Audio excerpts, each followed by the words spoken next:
নামাজে অবহেলা কিভাবে দূর করা যায়, মাগরিবের নামাজের পরে কি কি আমল করা যায়, অশ্লীল কাজ থেকে নিজেকে বিরত রাখতে চাইলে আমি কি করতে পারি, স্ত্রী যদি স্বামীকে ডিভোর্স দেয় তাহলে সেটা শরীয়ত সম্মত হবে কিনা। এরপর চলে যাচ্ছে আমরা সরাসরি প্রশ্নোত্তরে। ডক্টর হুমায়রা কবির রুশেদ আপনি জানতে চেয়েছেন নামাজে অবহেলা কিভাবে দূর করা যায়। হুমায়ুন কবির ভাই হুমায়ুন কবির, নামাজে অবহেলা দূর করবার জন্য প্রথম কাজ হলো নামাজের গুরুত্ব সম্পর্কে অনুধাবন করা, জানার চেষ্টা করা, নামাজের গুরুত্ব নিয়ে ভালো কোনো লেকচার শোনা। ডক্টর খন্দকার আব্দুল্লাহ জাহাঙ্গীর রহমাহুল্লাহর নামাজের গুরুত্ব নিয়ে একটা আলোচনা আছে, ইউটিউব আপনি শুনে নিতে পারেন। ইনশাআল্লাহ বেদিন আপনার নামাজে অবহেলা দূর হবে। দ্বিতীয়ত, নামাজের গুরুত্ব ইসলাম শরীয়তে কতখানি, এটা নিয়ে আপনি কোনো ভালো আর্টিকেল পড়তে পারেন। যদি বক্তব্য শোনার অভ্যাস না থাকে তাহলে আর্টিকেল পড়তে পারেন। ইনশাআল্লাহ বেদিন আপনি যখন জানবেন ইসলামী শরীয়তে নামাজের অবস্থানটা কোন জায়গায়, না পড়লে আমাদের ক্ষতিগুলো কী আর পড়লে লাভগুলো কী, তাহলে ইনশাআল্লাহ নামাজের অবহেলা আপনার দূর হবে। আমাদের জানার ঘাটতির কারণে অনেক সময় অবহেলা হয়ে থাকে। সেই সাথে আল্লাহ রাব্বুল আলামিনের কাছে পানা চাইবেন যাতে অবহেলা না হয় এবং ইবাদতে মনোযোগ থাকে। বিশেষ করে একটা দোয়া পড়তে পারেন, আল্লাহুম্মা আইন্নি আলা যিকরিকা ওয়া শুকরিকা ওয়া হুসনি ইবাদাতিক। আল্লাহ আমাকে সাহায্য করুন আপনার জিকির, আপনার শুকর এবং আপনাকে সুন্দরভাবে ইবাদত যেন করতে পারি, এই কাজের জন্য আল্লাহর কাছে দোয়া করবেন, আল্লাহ তাআলা সাহায্য করবেন ইনশাআল্লাহ। আতাউর রহমান আপনি জানতে চেয়েছেন মাগরিবের নামাজের পরে কি কি আমল করা যায়।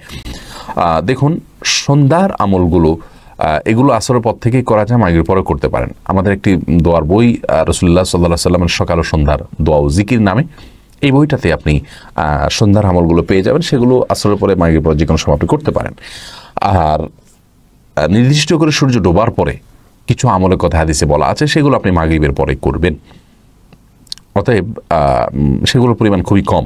আর এছাড়া মাগরিবের নামাজের পরে ৫ ওয়াক্ত নামাজের পরে যে জিকিরগুলো আছে সেগুলোতে আপনি করবেন ইনশাআল্লাহ বিদিনা। সেগুলো নিয়ে আমাদের ওয়েবসাইটে একটা কার্ড তৈরি করা আছে, সেটা দেখে নেবেন, আয়াতুল কুরসি ইত্যাদি পড়বেন।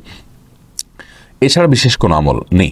এমনি আব্দুল মাজিদ জানতে চেয়েছেন অশ্লীল কাজ থেকে নিজেকে বিরত রাখতে চাইলে আমি কি করতে পারি বা কোনো উপায় আছে কি। ভাই আব্দুল মাজিদ, পরিবেশ পরিবর্তন করা এটা হলো সবচেয়ে বড় কাজ। আমরা অনেকেই কিন্তু অশ্লীলতার সাগরে হাবুডুবু খেয়ে থাকি। অনেক ভাই বোনই প্রশ্ন করে থাকেন।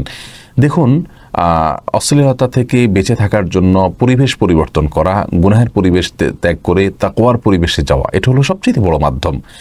আর এই জন্য আল্লাহ রাব্বুল আলামিন কোরআনে কারীমে মুত্তাকীদের সঙ্গে আমাদেরকে থাকতে বলেছেন, যাতে করে আমরা ভালো মানুষ হিসেবে থাকতে পারি, বেঁচে থাকতে পারি।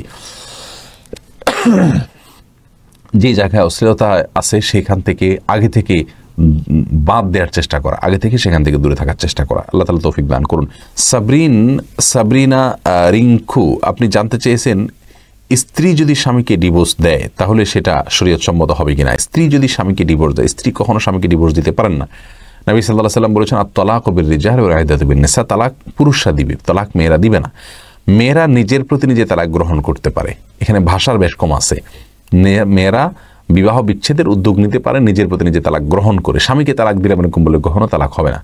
নিজের প্রতি নিজে তালাক গ্রহণ করার ক্ষেত্রে আমাদের কাবিননামার 18 নম্বর কলাম যদি পূরণ করা হয়ে থাকে বিবাহের সময়, অথবা স্বামী যদি তার স্ত্রীকে বিবাহের পরে তালাকের অধিকার দিয়ে থাকে, এটাকে বলা হয় অর্পিত তালাক। তালাক গ্রহণ করা তার নিজের প্রতি নিজে, এটার অধিকার যদি অর্পণ করে থাকেন তাহলে সেই অধিকারের ভিত্তিতে স্ত্রী তালাক গ্রহণ করতে পারে। বিশেষ শর্ত দিলে সে শর্ত পাওয়া গেলে স্ত্রী তালাক গ্রহণ করতে পারে। আমাদের দেশে স্ত্রীরা যে ডিভোর্সটা স্বামীদেরকে পাঠিয়ে থাকেন সেটা এরকমই হয়ে থাকে বেশিরভাগ ক্ষেত্রে। তবে সেখানে কাবিননামার 18 নম্বর কলাম পূরণ করা হয়েছে, সেখানে স্বাক্ষর করা হয়েছে কিনা, কাবিননামা হয়েছে কিনা, হইলে সেটা আগদের পরে হয়েছে কিনা, এবং যে শর্তগুলো আছে কাবিননামাতে উল্লেখ করা আছে তার কোনোটা ভঙ্গ হয়েছে কিনা, এই বিষয়গুলো তদন্ত সাপেক্ষে বলা যাবে। এবং স্ত্রী কি স্বামীকে তালাক দিয়েছেন না নিজে তালাক গ্রহণ করেছেন, সঠিক বাক্য ব্যবহার করেছেন কিনা, সবগুলো তদন্ত করার পর বলা যাবে যে কোনটা হয়েছে কোনটা হয়নি। অতএব ইন্ডিভিজুয়াল কেস স্টাডি করতে হবে এক্ষেত্রে।